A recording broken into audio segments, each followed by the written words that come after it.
and welcome to another episode of Earth911's Sustainability in Your Ear. I'm Mitch, Ratcliffe, your host, and we're back with another innovator interview. Our guest today is Captain Paul Watson, founder of the Sea Shepherd Conservation Society.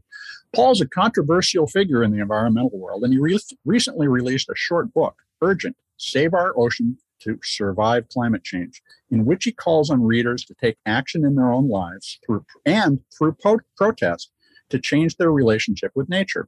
And basically, to rejoin the bigger world humans think that they control as a member rather than the operator.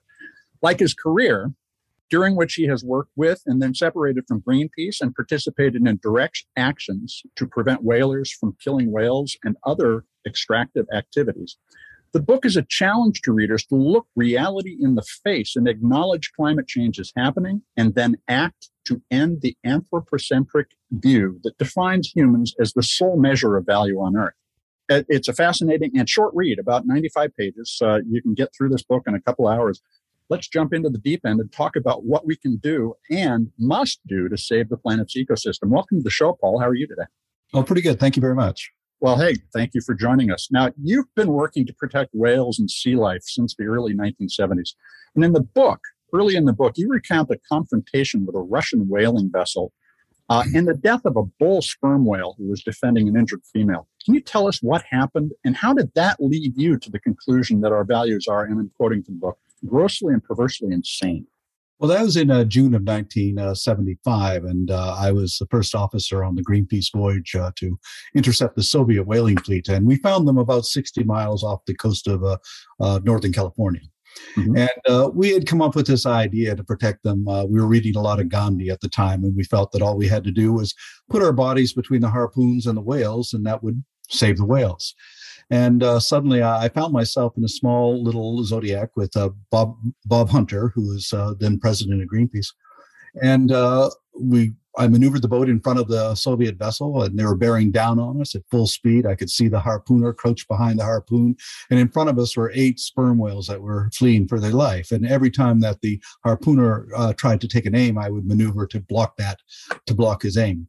And this worked for about 25 minutes until the captain on the Soviet vessel came running down the catwalk and screamed into the ear of the harpooner, and then brought his finger across his throat and smiled at us. And I realized that Gandhi wasn't going to work for us that day.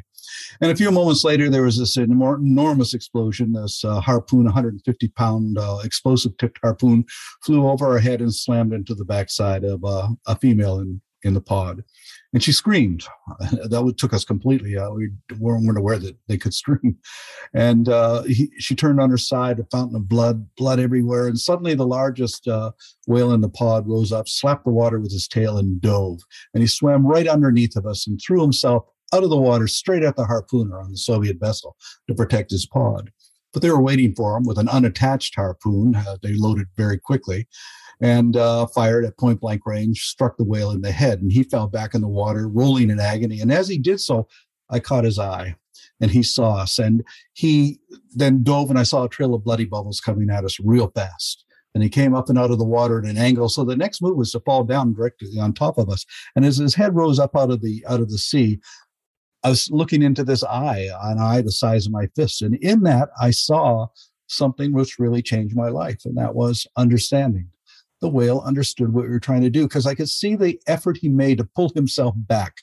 And he began to slide back into the sea, and he died. Could have taken our lives, and he chose not to. So I'm indebted to that whale for the fact that I wasn't killed. But as I sat there in the midst of the Soviet whaling fleet, and the sun's going down, and I'm saying to myself, why are they killing these whales? And they don't eat them. They kill them for oil, spermaceti oil.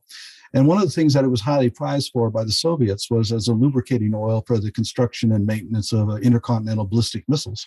Mm-hmm. I said, here we are, destroying this incredibly beautiful, intelligent, socially complex, sentient, self-aware being for the purpose of making a weapon meant for the mass extermination of human beings. And that's when it struck me. We're insane. As a species, we're insane. And I said, I am not going to do this for people. I'm going to do this for them. My clients are those species that live in the sea. And that's why I do what I do. How do you take steps to help a society that really is crazy move out of madness? What do you think about that? I think the root cause of this is our perspective, our outlook, which is anthropocentric, which is that for thousands of years, it's all been about us. We're the center of everything. Everything was created for us. Every single major religion puts human beings at the center of everything. And that, I think, is where we went wrong. I think we need to adapt the perspective of many indigenous cultures, which is a biocentric one, which we're part of the whole, that we're very much involved and interconnected with all other species, and that we're part of the earth. And right now we stand apart from it. We look down on everything else as inferior. And I think that's a recipe for catastrophe for the human species. Well, and as the apex predator on the planet, the thing that you're actually asking us to do, and this is the key, I think, to the indigenous perspective, is to embrace the stewardship of that system, because you could kill it, as we have proven we can do over and over, or you can take care of it and with it rather than, shape it to your direction. But one of the things I've been thinking about after reading your book is we're talking a lot about the blue carbon diet, which is seaborne food, both animal and plant, as an alternative to land-based agriculture. Is that potentially just another chapter in the story of Earth's destruction if we don't do it right? I think so. I think that we need to look at the what the sea is providing us as far more important than the food that we pull out of it. Since 1950, we've seen 40% diminishment in phytoplankton populations in the sea. And that's verified, and it was published in the Scientific America, this particular study. 40% diminishment of a group of plant species that provide up to 70% of the oxygen in the air that we breathe. Phytoplankton is absolutely essential for our survival. If phytoplankton goes extinct in the sea, we all die. It's as simple as that. We do not survive. Life on this planet is based on phytoplankton. The Amazonian rainforest, other rainforests, they provide, 30%, but the rest comes from phytoplankton. Now, phytoplankton populations have been diminished because they need nutrients, nitrogen, iron, and this is provided by the feces of marine mammals, whales, seals, birds. And as those numbers are being diminished, so is the nutrient supply coming from those particular species. Whales are in many ways the farmers of the ocean, and the crop that they're growing is phytoplankton. And of course, they feed on it. But every day, one blue whale defecates 3 tons of manure, which floats on the surface and provides that nutrient base for the phytoplankton. And also, phytoplankton, in addition to providing oxygen, is a major sequester of carbon. And again, when you diminish it, you're going to have a problem on that. So I think this is, we fail to look at really what these other species contribute. I like to look at it this way. The Earth is a spaceship, and it's on this incredible voyage around the Milky Way. And every spaceship has a life support system which provides the food we eat, the air we breathe, and regulates climate and temperature. And that life support system is run and maintained by a crew of engineers. Not us. We human beings, we're passengers, having a wonderful time entertaining ourselves, but we're murdering crew members. We're killing them off. We're killing off the engineers. And there's only so many crew members you can kill before the machinery begins to break down. And we have to look at the real important species on this planet: the worms, the fish, the bacteria, all of these creatures that make it possible for things to run. A few years ago, I got a call from a reporter on Fox News, and he said, "I heard that you said that worms, fish, and trees are more important than people." I said, "Yeah, I did say that." She said, "How can you say something so outrageous?" I said, "Well, it's very simple. They are more important to us than us ecologically. They can live here without us. We can't live here without them. That automatically makes them more important than we are." Now, in the course of your book, you sort of declare several institutions essentially dead to the concerns of ordinary people, including government and the media, whom you just mentioned. But those are mechanisms we use to manage the ship we're on. Mm-hmm. How would you change government in particular to make it more responsive to the climate crisis and to all the socioeconomic differences that it has produced as well in our response to the climate crisis? I think that governments need to understand that they're also representing all those other species and not just the human species. And actually, we're making progress there. Sea Shepherd right now, we're partnered with numerous governments in West Africa, Latin America. And it's unique what we're doing. What we do is we offer resources, ships and crew. And in exchange, they give us authority. So we go into their waters with their enforcement people on board, and we stop poachers. We've shut down 72 poaching operations in African waters, for example, and we've been busy off of Panama and Peru and Mexico. We're working hand in hand with the Mexican Navy to protect the endangered vaquita. So governments are coming around to this understanding slowly, but they're coming there. And it's been very gratifying to see this ever since 2015 when it really began to happen like this. And I'm finding more and more interest. Climate change is now being taken very seriously by two very important groups. One, the Pentagon, the military, because they see this as a threat to national security. Two, the insurance industry, because they can see the losses that are going to happen there and they have to prepare for that. Climate change is going to result in an incredible sort of eruption of immigration coming from these countries where people have to get out and they have to go somewhere. And so it's sort of they're ecological refugees. And you're seeing this right now, trying to cross the Mediterranean into Europe, trying to come across the borders and everything. They don't really have any choice, nor any representation. No, and they have to go somewhere. And the solution isn't to, turn them back. The solution is we have to improve the situations where they are, also where they're coming from. Now, you also talk about the media as being culpable for a lot of this. On the other hand, we're using media right now. You wrote a book and you've been on TV many, many times. What can we do with media to help solve the problem? But recognizing that social media has produced a counter action of misinformation that is contesting all the time for attention, which makes this always about crisis rather than potential solutions. You know what I mean? Well, media is constantly evolving, but mainstream media, for the most part, over the last, 40, 50 years has been controlled by corporations and the problem's not fake news. The problem is no news, things which are just simply not reported. Over 1,000 environmentalists have been murdered in the last 10 years, but you wouldn't know it. It's not reported in the media. So certain things just don't get any coverage at all. I mean, when's the last time you saw an article on Fukushima, for example? And, that's an ongoing problem, but it's not covered in the media. So, but we live in a media culture, and that means we have to understand how media works. One of the reasons Greenpeace became so effective early, and one of the things that Sea Shepherd adopted is this understanding of the media. The media is the message, and therefore, I've always said there's 4 elements of media: sex, scandal, violence, and celebrity. Every article has one of those elements, and if it has 4, you have a super story. So, but you have to learn how to incorporate that in. The media is not interested in facts and figures and statistics. They want drama, and that's why we give them the drama. That's why Sea Shepherd on our board of advisors includes people like Pierce Brosnan and Christian Bale and others. I always sort of joke that because we have Pierce Brosnan and Sean Connery and Richard Dean Anderson and Christian Bale and William Shatner. So how can we lose? We got 2 Batmans, we have Batman, 2 James Bonds. We have the Highlander. We have we also have the President of the United States, Martin Sheen, because a lot of people actually think because of the media, he was President of the United States. There are a few. Now, you describe people who become entranced by that constant drama seeking attention as sheeple. And I think, we talked about this a little bit earlier, indigenous perspective is the way that we change that passive receptive, just tell me what to do and that everything's okay, and entertain me while you do it, to what do I need to do? How do I do it? And help me get there. Yeah.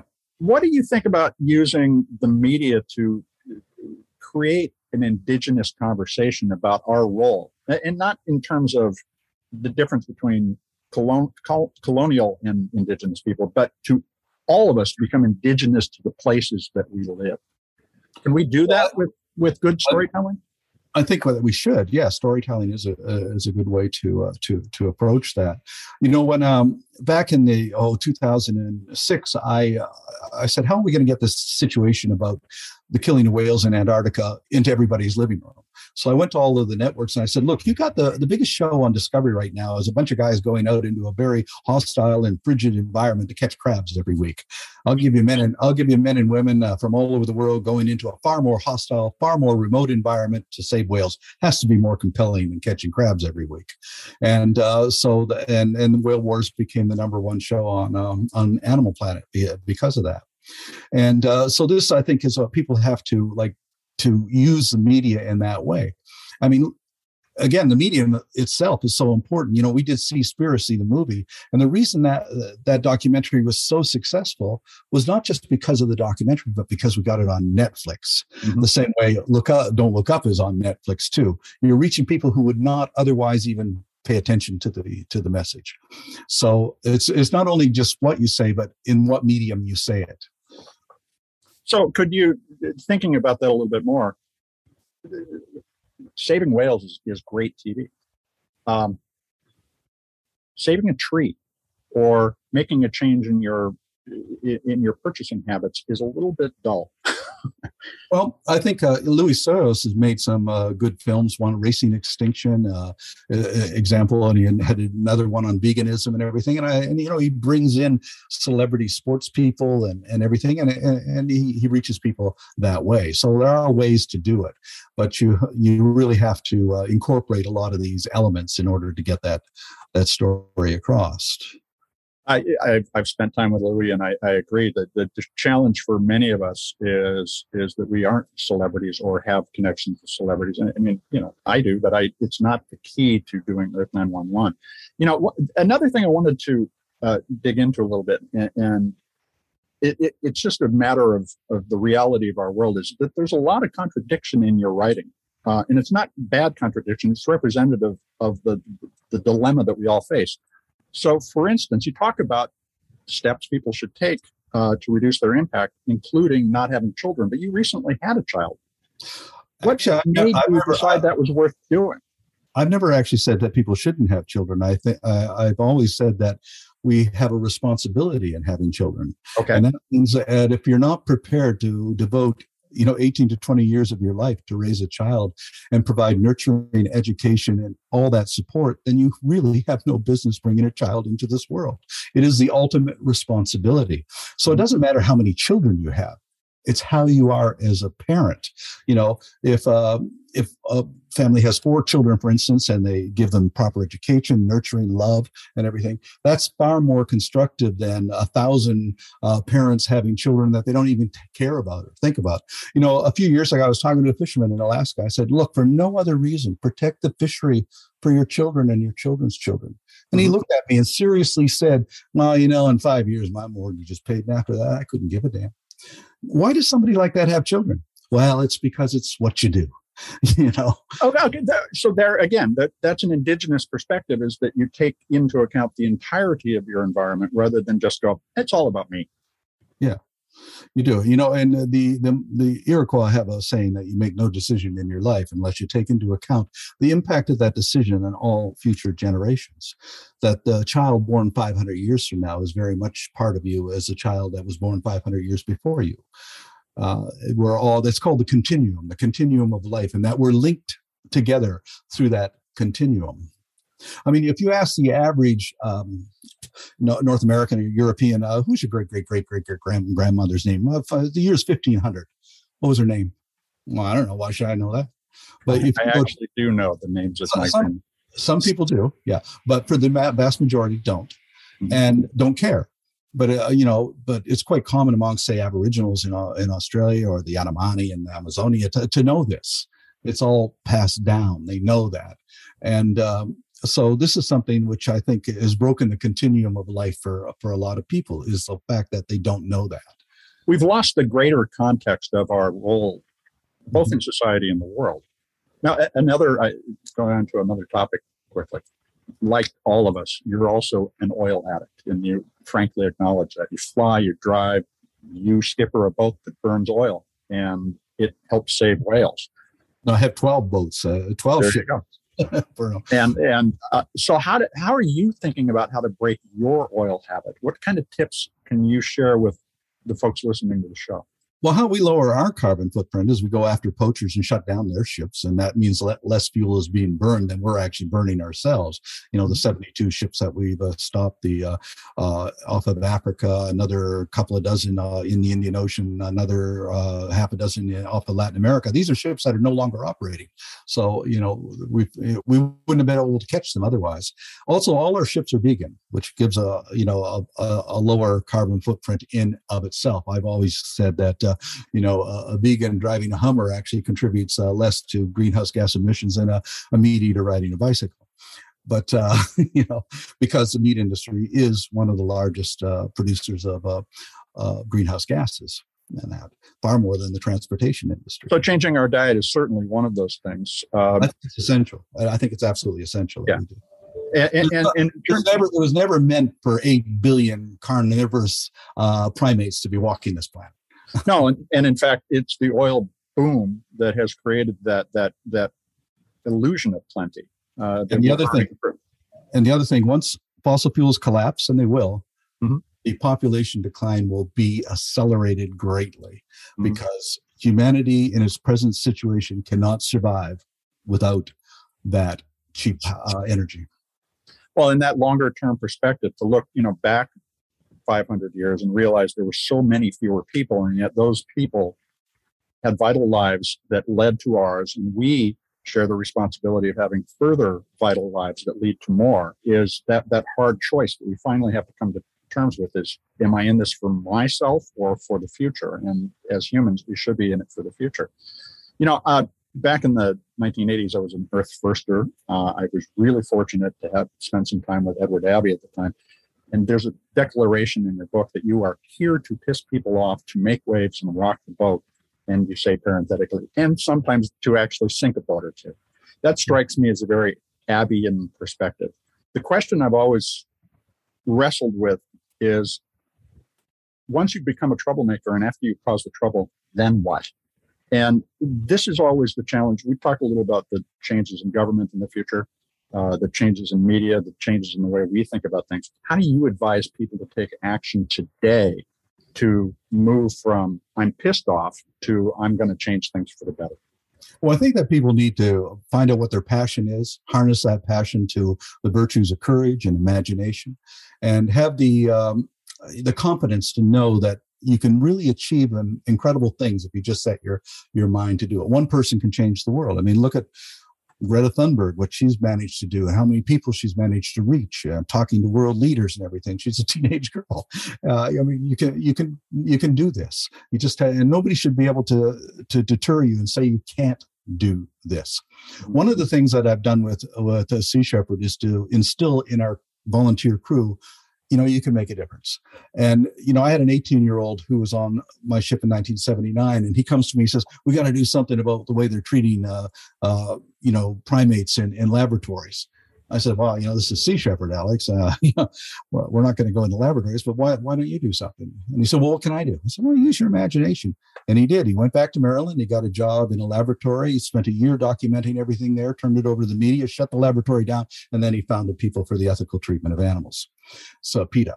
And so, and we've had many of our crew who've gone on and founded their own groups and done things. One of my former ship's officers is now, she got her own ship and she's rescuing refugees off in North Africa.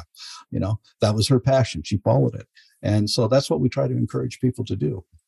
Those are examples of very direct actions. And you talk about the fact that you've never had to work a day in your life for the sole purpose of making money. You pursue your passion. And that is, to me, kind of weirdly resonant with this capitalist, hyper-capitalist perspective on pursue your passion.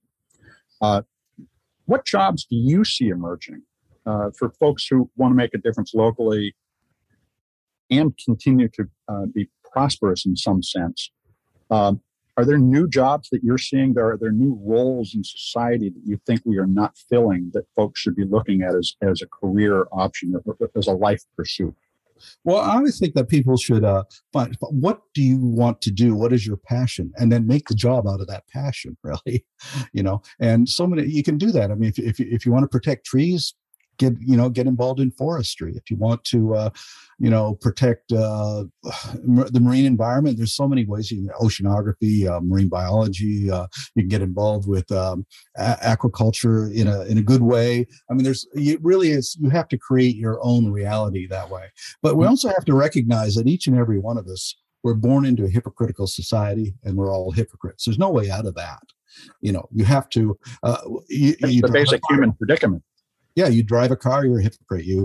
What you eat, you're a hypocrite. I mean, you just have to mitigate. You have to try and lower that impact as much as you possibly can, but most importantly, recognize the hypocrisy of what we're doing.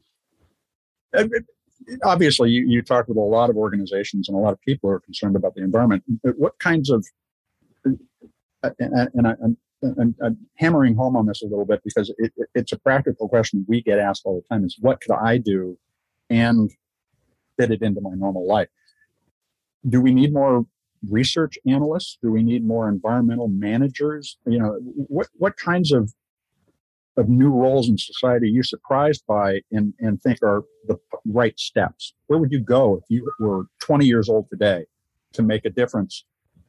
And not necessarily through direct action like protecting the web. Again, I would say, what are you concerned with? What do you want to involve with? I mean, there's a man that I knew years ago in Bermuda, and he dropped everything to devote his attention to protecting the Bermuda storm petrel. And he set up his own group, and he did this, and that storm petrel survives today because of his actions. One person can save a species. One person can save an ecosystem. I can't think of anything more noble than that kind of a legacy. But really, it doesn't matter whether you're an artist, because first of all, the strength of an ecosystem is diversity.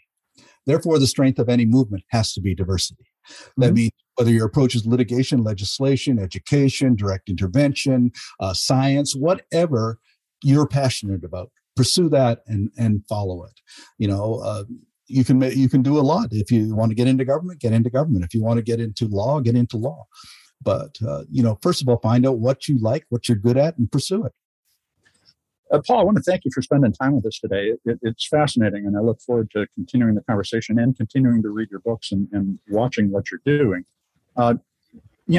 You conclude the book with a reference to the Extinction Rebellion's agenda to get governments to tell the truth about atmospheric CO2 levels, the threat of climate change just generally, and to preserve biodiversity and achieve zero carbon emissions. What three things can folks listening right now do to help achieve those goals, in your opinion? Well, I think the most important thing is to adopt a plant-based diet. Okay.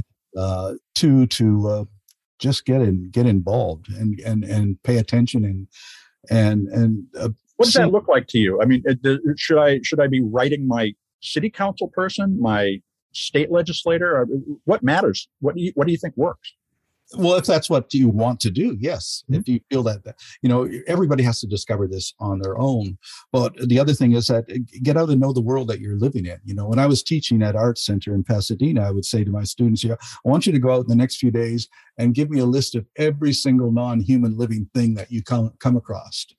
And, they would go out, and some people, dogs or cats, but a few of them would come out and a whole list of butterflies, insects, and everything else, because it's that awareness that these other creatures are living here amongst us, for the most part, out of sight and out of mind, because we just don't pay any attention to them.